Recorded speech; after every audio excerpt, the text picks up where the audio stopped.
बिस्मिल्लाहिर्रहमानिर्रहीम। बोलते कालम के साथ मैं आमिर रज़ा खान। और अल्लाह का जितना शुक्र अदा करें उतना कम है कि उसने पाकिस्तान को एक ऐसा सिपह सलार दिया जो इस वक्त वाकई ही दुनिया भर की नज़रों में इस्लामी फ़ौज का सिपह सलार है। और ये बात मैं नहीं कह रहा, हमारा दुश्मन पुकार पुकार कर, चीख पुकार करके कह रहा है। आज मुझे एक दोस्त ने एक पिक्चर भेजी जो कि इंडिया टुडे एक भारतीय मैगज़ीन की थी, जिसके फ्रंट पेज पर हाफिज़ सैयद जनरल आसिम मुनीर की तस्वीर है और उसके पीछे आग लगी है, जल रहा है। और आप समझ जाएं कि क्या जल रहा है। वो जल रहा है वो इंडिया जिसने 6 और 7 मई की दरमियानी शब पाकिस्तान पर हमला करने की कोशिश की थी। और उसका कैप्शन क्या रखा है उन्होंने, जहादी जर्नल। अल्लाह का लाख लाख एहसान है कि बहुत लंबे अरसे के बाद, मैं तो ये कहता हूँ 1200 साल के बाद, इस्लामी दुनिया को एक ऐसा शख्स मिला जिसके सीने में कुरान है, जिसकी ज़ुबान पर कुरान है, जो हर वक्त पढ़ता रहता है और जिसने अपनी हर तकरीर में कुरानी आयात का हवाला दिया।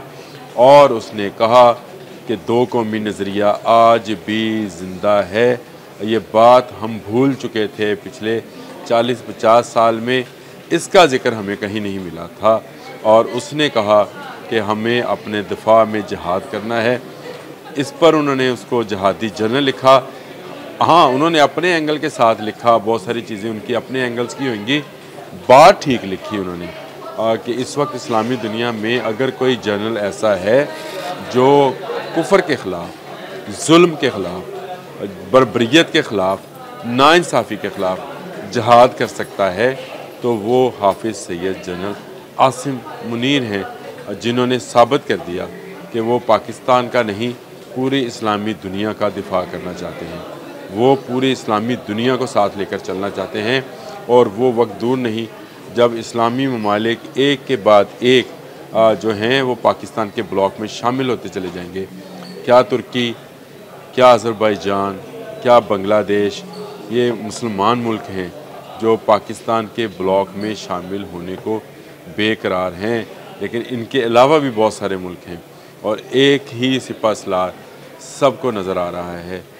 मैं कल एक दोस्त की पोस्ट थी जिसने लिखा कि एक अरब ने कमेंट्स किए थे कि शुक्र है हमने गज़ा में खून बहता देखा, इराक़ में हमने इंसानी गोश्त के लोथरे और चीतरे उड़ते देखे, हमने कहाँ कहाँ मुसलमानों को अब मार पड़ते नहीं देखी। पहली मर्तबा है कि किसी मुल्क ने कुफर का जवाब दिया और ऐसा जवाब दिया कि वह बरसों याद रखेंगे। आपने बिल्कुल ठीक लिखा, ये सिर्फ इंडिया टुडे ने नहीं लिखा बल्कि द इकनॉमिक टाइम्स ने भी उनको जहादी जनरल का ख़िताब लक़ब दिया है। ये लक़ब, ये ख़िताब आज तक किसी और आर्मी चीफ़ को नहीं मिला है। जब से हमारी खिलाफत ख़त्म हुई उसके बाद से हमारे सिपह सलारान को आर्मी चीफ़ तो कहा जाता रहा। बहुत सारों ने बहुत सारे ख़ताबात लेने की कोशिश की, एक आध ने तो ख़ुद को अमीरुल मोमिनीन भी कहलवाया। लेकिन ये दुश्मन की ज़ुबान से लफ्ज़ जारी हुआ कि हम जिहाद करना जानते हैं और जिहाद करेंगे।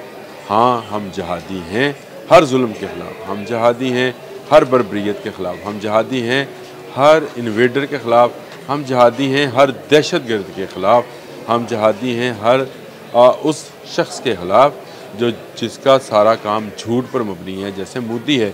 और हम जिहादी हैं हर उस शख्स के ख़िलाफ़ जो इस्लाम दुश्मन है।